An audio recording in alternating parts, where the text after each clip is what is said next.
नमस्ते सदावत्सली मातृभूमि जय हिंद दोस्तों, मैं किशन आप सबका स्वागत करता हूं। शुरू करते हैं आज के डिफेंस समाचारों को। भारतीय सेना अब अपनी इन्फेंट्री की हमला क्षमता बढ़ाने के लिए LMV launch precision guided missile को खरीदने पर विचार कर रही है। दोस्तों दरअसल ये एक बहुत ही महत्वपूर्ण विकास होगा, जिसके लिए इंडियन आर्मी DRDO के साथ मिलकर एक नई UAV लॉन्च की गई प्रिसिशन गाइडेड मिसाइल के V3 संस्करण को विकसित करने की चर्चा कर रही है।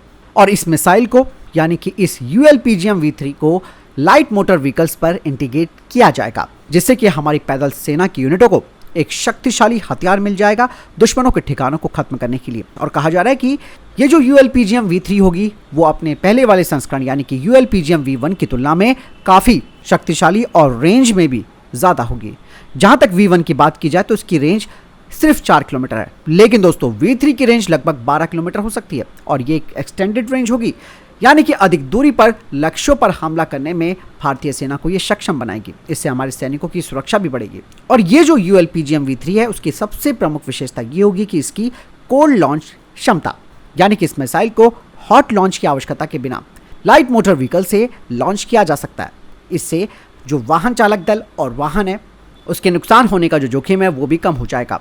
इस मिसाइल में कई तरीके के वॉरहेड लगाए जा सकते हैं, जिसमें कि रूफ बस्टर वॉरहेड और दुश्मनों के वाहनों को खत्म करने के लिए anti armour oblique anti tank warhead शामिल है। और इस ULPGM V3 में एडवांस टेक्नोलॉजी भी इंटीग्रेट की जाएगी, जिसमें कि इसकी जो काइनेटिक क्षमता वाला anti armour oblique anti tank warhead और इंफ्रारेड IR सीकर इसमें इंटीग्रेट किया जाएगा और ये मिसाइल पूरी तरीके से ऑटोनॉमस होगी। चलिए बढ़ते हैं नेक्स्ट अपडेट की तरफ। दोस्तों पारस डिफेंस एंड स्पेस टेक्नोलॉजी की एक सहयोगी कंपनी कॉन्ट्रॉप पारस टेक्नोलॉजी प्राइवेट लिमिटेड को लार्सन एंड टुब्रो से लगभग 305 करोड़ रुपए का एक महत्वपूर्ण ऑर्डर मिला है। इस ऑर्डर में site 25 SD electro optic system की 244 यानी कि 244 यूनिट्स का निर्माण और सप्लाई शामिल है, जिसे कि LNT के close in weapon system program में इंटीग्रेट किया जाएगा।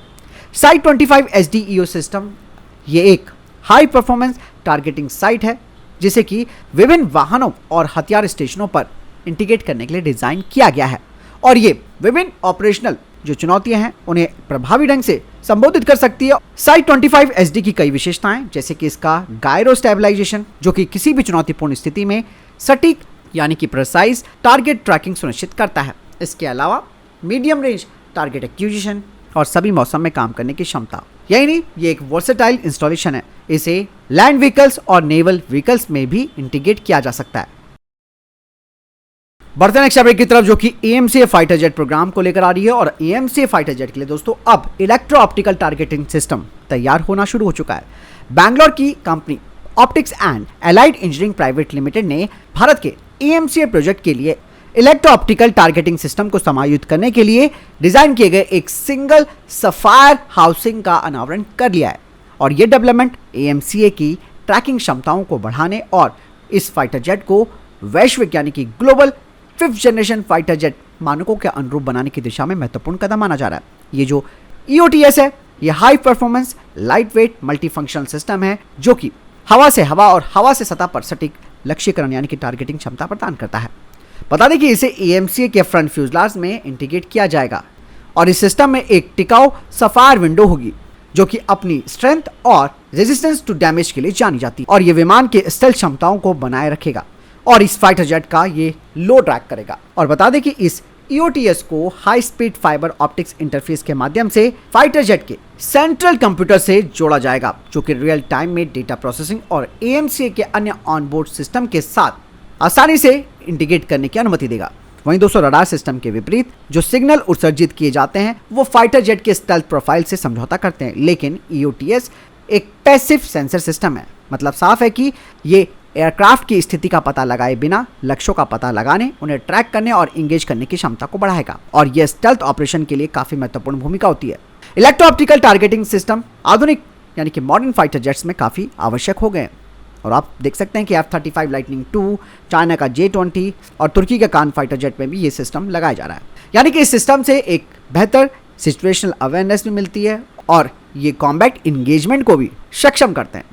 EOTS को शामिल करने से दोस्तों भारत को हवा से हवा और हवा से जमीन पर सटीक निशाना लगाने की एक बड़ी बढ़त मिल जाएगी, खास करके ऐसे वातावरण में जहां स्टेल्थ प्रोफाइल बनाए रखना काफी महत्वपूर्ण हो जाता है। बढ़ते नेक्स्ट अपडेट की तरफ दोस्तों, बिहार के सीतामढ़ी सेक्टर में बाढ़ राहत अभियान के दौरान भारतीय वायुसेना का एक एडवांस लाइट हेलीकॉप्टर तकनीकी समस्या की वजह से बाढ़ग्रस्त एरिया में उसे इमरजेंसी लैंडिंग करनी पड़ी है। कहा जा रहा है कि चालक दल के सभी सदस्य सुरक्षित हैं और किसी नागरिक के जीवन या संपत्ति को कोई नुकसान नहीं हुआ है और इंडियन एयरफोर्स ने कारणों का पता लगाने का आदेश भी जारी कर दिया है। बढ़ते नेक्स्ट अपडेट की तरफ दोस्तों, भारत इलेक्ट्रॉनिक्स लिमिटेड ने आकाश तीर air defence control and reporting system के लिए 100वां कंट्रोल सेंटर सौंपा है और ये भारत की रक्षा क्षमताओं को मजबूत करने की दिशा में काफी महत्वपूर्ण कदम है। आकाश तीर की शुरुआत 2024 में की गई थी। बेल ने सितंबर 2024 तक 100 कंट्रोल सेंटर देने की प्रतिबद्धता भी जताई है। दोस्तों, भारत इलेक्ट्रॉनिक्स लिमिटेड के द्वारा विकसित आकाश तीर भारतीय सेना के लिए एक advance air defence control and reporting system है। इसका मुख्य उद्देश्य एयर डिफेंस यूनिटों को एक टैक्टिकल कमांड और कंट्रोल नेटवर्क प्रदान करना है और यह सिस्टम जंग के क्षेत्र में निम्न स्तरीय हवाई क्षेत्र की निगरानी करके ऑपरेशनल क्षमताओं को बेहतर करता है।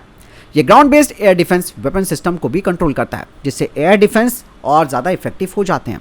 आपको बता दें कि आकाश तीर एयर डिफेंस कंपोनेंट्स के सीमलेस इंटीग्रेशन की भी अनुमति देता है। रियल टाइम डेटा शेयरिंग यूनिटों के बीच ये समन्वय को और बेहतर बनाता है, जिससे कमांडरों को महत्वपूर्ण क्षणों के दौरान बेहतर निर्णय लेने में मदद मिलती है और बदले में एयर डिफेंस ऑपरेशन की जो प्रभावशीलता है वो भी बढ़ जाती है। बढ़ते नेक्स्ट अपडेट की तरफ दोस्तों, कल ताबड़तोड़ तरीके से ईरान ने इजराइल के ऊपर हमला कर दिया और करीबन 100 से ज़्यादा बैलिस्टिक मिसाइलें इजराइल के ऊपर दाग दी और यह हमला 30 मिनट तक हुआ। लेकिन अब यह कहा जा रहा है कि इसके बाद इजराइल को काफ़ी बड़ा नुकसान हुआ है। जो रिपोर्ट सामने आई है वो बताती है कि कम से कम 20 F-35 फाइटर जेट ईरान की मिसाइलों का शिकार हो गए हैं।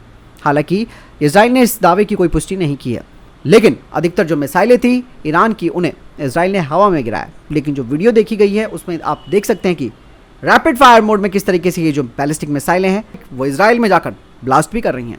F-35 दोस्तों आप सब जानते हैं काफ़ी महंगा फाइटर जेट है, लेकिन अगर ये ग्राउंड पर है और दुश्मन के निशाने में है तो इसे खत्म करना कोई बड़ी बात नहीं है। लेकिन एक बार उड़ान भर के अपनी कॉम्बैट रोल में आता है तो इससे दुश्मन का बचना नामुमकिन हो जाता है। लेकिन जब 100 से अधिक बैलिस्टिक मिसाइलें ईरान ने फायर की, जिनमें से अधिकतर तो हवा में खत्म हुई लेकिन मैक्सिमम इजराइल में गिरी भी हैं। और दोस्तों, क्या आपको लगता है कि इतनी आसानी से F-35 ईरान की मिसाइलों का शिकार हो जाएगा? ये सारी खबरें जो है वो कहीं ना कहीं दोस्तों एक तरीके से भ्रामक भी हो सकती हैं, क्योंकि इजराइल की तरफ से ऑफिशियल बयान तो नहीं आया। लेकिन दोस्तों यहाँ पर एक चीज़ और मैं बता दूं कि इतना महंगा फाइटर जेट कोई खुले में तो रखेगा नहीं। इनके शेल्टर्स बनाए जाते हैं, वो भी ऐसे शेल्टर्स होते हैं जो कि बैलिस्टिक मिसाइलों के हमलों को भी झेल सकते हैं। तो ये कहना कि ईरान ने इजराइल के F-35 फाइटर जेट्स को नुकसान पहुंचाया है, तो ये सरासर मुझे लगता है, जहाँ तक पर्सनली मैं बताना चाहूँगा, ये खबर कहीं ना कहीं भ्रामक है जो कि सोशल मीडिया पर फैलाई जा रही है और कई यूट्यूबर्स इसे प्रमोट कर रहे हैं। फिलहाल आपको क्या लगता है मुझे कमेंट सेक्शन में लिखकर जरूर बताइएगा। बढ़ते नेक्स्ट अपडेट की तरफ दोस्तों, आर्मर्ड सॉल्यूशन के एशिया के सबसे बड़े निर्माता और निर्यातक यानी कि एक्सपोर्टर MKU ने सऊदी अरब और ब्राजील में अपनी नई मैन्युफैक्चरिंग यूनिट स्थापित करने की योजना की घोषणा कर दी है। और ये जो रणनीतिक विस्तार है वो MKU की हाई क्वालिटी वाली बुलेट प्रूफ जैकेट्स और कंपोजिट हेलमेट्स के लिए है। भारतीय सशस्त्र बलों में पुलिस और अन्य विशेष बलों के प्राथमिक आपूर्तिकर्ता के रूप में MKU के पास अत्याधुनिक प्रोटेक्टिव इक्विपमेंट्स देने का एक सफल और सिद्ध ट्रैक रिकॉर्ड भी है। सऊदी अरब और ब्राजील में मैन्युफैक्चरिंग सुविधाएं स्थापित करने का कंपनी का निर्णय इन मार्केट्स की बढ़ती जरूरतों को पूरा करना है। जर्मनी में मौजूदा विनिर्माण सुविधा के साथ MKU ने पहले ही अंतर्राष्ट्रीय मार्केट में महत्वपूर्ण पैठ बना ली है। बढ़ते नेक्स्ट अपडेट की तरफ, टाटा मोटर्स ने अब अपने एक नए वेरिएंट को पेश किया है जो कि वैप का एक एडवांस संस्करण है। बता दें कि इसे मोरक्कन आर्म फोर्सेस को डिलीवर किया जाएगा जो कि 150 यूनिटों के कॉन्ट्रैक्ट के तहत है। इसमें लेफ्ट हैंड ड्राइव कॉन्फ़िगरेशन तो है ही, लेकिन इस वेरिएंट में दोस्तों 360 डिग्री का सिचुएशनल अवेयरनेस रडार भी होगा जो कि अनमैन्ड एरियल सिस्टम के खिलाफ सुरक्षा प्रदान करेगा। कुछ रिपोर्ट्स बताती है कि मोरक्को वैप का 105 mm कैनन वेरिएंट भी चाहता है। बढ़ते नेक्स्ट अपडेट की तरफ दोस्तों, आइडिया फोर्स जो कि भारत की स्वदेशी कंपनी है, उन्होंने 500 किलोग्राम क्लास का ड्रोन तैयार करना शुरू किया है जो कि 100 किलोग्राम का पेलोड ले जा सकता है मिलिट्री और सिविलियन एप्लीकेशंस के लिए। बढ़ते नेक्स्ट अपडेट की तरफ, पॉलिश कंपनी WB ग्रुप के CEO की तरफ से घोषणा की गई है कि उनकी कंपनी अब भारतीय सेना को अपने FlyEye mini unmanned aerial system की पेशकश कर रही है। तो फिलहाल तब तक टॉप डिफेंस अपडेट। वीडियो के सामने कोई प्रश्न जवाब आपको कोई सवाल है कमेंट सेक्शन में लिखकर जरूर पूछ सकते हैं। वीडियो को लाइक और शेयर जरूर कीजिएगा। जय हिंद, वंदे मातरम।